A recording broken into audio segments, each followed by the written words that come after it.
Alors c'est parti, on y va. 3 mots pour définir l'intelligence collective. Écoute, pour moi, le premier mot, je veux dire horizontalité. C'est le fait qu'en intelligence collective, tout le monde a sa place, tout le monde peut contribuer. Il n'y a pas les sachants et les gens qui ne savent pas. On travaille vraiment avec une capacité à mobiliser les gens. En intelligence collective, il n'y a pas de spectateurs, il n'y a que des acteurs. Alors ça, c'est d'ailleurs un truc qui est super intéressant parce que tu peux utiliser l'intelligence collective pour conduire le changement, parce que ça va rendre en fait chacun acteur du changement. Ça, c'est intéressant. Deuxième mot, l'efficacité. En fait, pour moi, l'intelligence collective, parce qu'il y a des gens qui disent ouais, ça prend vachement de temps, etc. C'est pas vrai. C'est pas vrai, mais à une condition, c'est d'utiliser des méthodes. Alors évidemment, là, je plaide pour ma paroisse. Mais combien de fois j'entends des gens qui disent « Ah bah oui, on s'est réunis à plusieurs, ça a duré un temps fou, il n'en est pas sorti grand-chose. » Ouais, mais c'est probablement parce que vous n'avez pas utilisé de méthode. Donc en intelligence collective, pour que ça marche, il faut utiliser une méthode qui a fait ses preuves et qui va justement permettre de canaliser la discussion.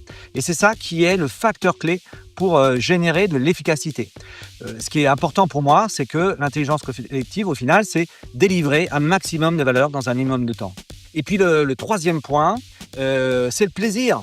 Alors il y a un truc qui est magique en intelligence collective, c'est que plus les gens s'amusent, plus ils délivrent. C'est-à-dire qu'en gros, le plaisir génère la performance. Ça, c'est vraiment un truc qui est génial. Quand moi, je rentre dans une salle et que j'entends les gens qui rigolent, qui s'amusent, qui se challengent un peu les uns les autres, etc., je sais qu'ils sont en train de délivrer un truc génial.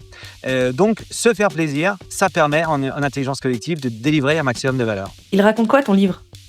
C'est une bonne question. Alors voilà, c'est un livre de recettes, c'est écrit sur la première page, c'est facile. C'est une recette de méthode d'intelligence collective, donc qui raconte tout simplement 52 méthodes d'intelligence collective et comment s'en servir. Donc il y a d'abord des méthodes pour inclure, donc c'est tout ce qu'on va appeler les icebreaks, donc on va trouver la chaîne humaine, le Shifumi, le speed dating, etc. Après, il y a des méthodes pour innover, alors forcément, il y a le fameux hackathon, dont on est des spécialistes chez les Gloom, mais il y a aussi des méthodes comme le métaplan, il y a la méthode Walt Disney, qui est une méthode très sympa, qui s'inspire de la façon dont Walt Disney écrivait ses films. Il y a des méthodes pour changer, conduire le changement. Donc là, on va trouver des méthodes comme le World Café, comme le Barcamp, dont beaucoup de gens ont entendu parler, mais sans vraiment savoir comment est-ce que ça fonctionne. Il y a des méthodes pour former. Lorsque vous êtes formateur, par exemple, vous pouvez mettre de l'intelligence collective, rendre les apprenants acteurs. Vous pouvez le faire avec des logiques du focus training, avec des coachings croisés, etc. Et puis, il y a toutes les méthodes pour décider. Parce que oui, parfois, il est plus efficace de décider à plusieurs. Et donc, on va utiliser des méthodes comme le développement et tout ce qui est issu de la sociocratie, qui est peut-être parfois un petit peu plus technique à utiliser, mais qui est très sympa. Donc voilà, bref, dans ce livre, c'est un livre de méthode et le but, c'est que ça soit le plus simple, le plus concret possible pour tout le monde. Et les lecteurs ?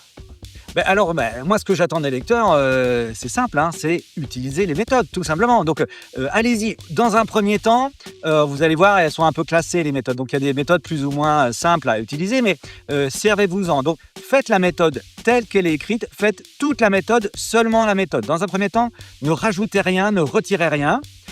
Et puis, lorsque vous l'avez fait une fois, 2 fois, 3 fois, vous vous êtes un petit peu approprié le fonctionnement, c'est là où vous avez tout à fait le droit d'innover et tant mieux, et allez-y, foncez quoi. Donc, changez la méthode, faites-la un petit peu à votre sauce, adaptez. Mais en tout cas, moi, mon conseil, c'est vraiment, dans un premier temps, bien comprendre que ces méthodes qui sont dans le livre, elles ont été testées, retestées. Moi, je les ai pratiquées pendant une vingtaine d'années, ça fait 20 ans que je fais ça, donc vous pouvez faire confiance à la méthode, donc vous la faites telle qu'elle, vous allez voir, ça marche, ça c'est sûr, et puis après, vous pouvez vous approprier et pourquoi pas faire vos propres méthodes, et je serais bien sûr très heureux de vous entendre nous raconter ça.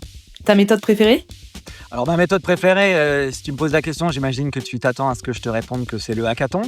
Alors évidemment, j'adore le hackathon parce que c'est un peu c'est un peu comme la pièce montée en pâtisserie quoi. C'est-à-dire que c'est une méthode où on va passer par 4 phases super différentes qui sont chacune super intéressantes. Il y a une phase d'empathie, il y a une phase d'idéation, il y a une phase de prototypage, il y a une phase de pitch. En fait, chacune de ces 4 phases en tant que telle est une méthode d'intelligence collective. Donc c'est vraiment chouette et c'est vraiment super de pouvoir les mettre dans un seul événement et voilà. Donc ça c'est forcément une méthode qui est très chère à mon cœur. Et après les méthodes, moi j'aime bien les méthodes simples, robustes, efficaces, qui ont fait leurs preuves. J'aime bien les vieilles méthodes, les méthodes comme le co-développement. Ça date des années 80, le co-développement. Il y a la méthode des 6 chapeaux d'Édouard de Bono. Ça date même des années 70. C'est incroyable parce que ces gens-là, ils ont apporté en fait à l'intelligence collective. Et si j'en suis là aujourd'hui, moi, avec mes propres méthodes, c'est quand même en grande partie grâce à eux. Donc, j'ai toujours quand même quelque chose d'un petit peu affectif quand je suis en train d'animer une méthode des 6 chapeaux ou un co-développement. Je pense aux auteurs et je me dis qu'ils ont quand même fait un truc super, quoi. Merci Yvan.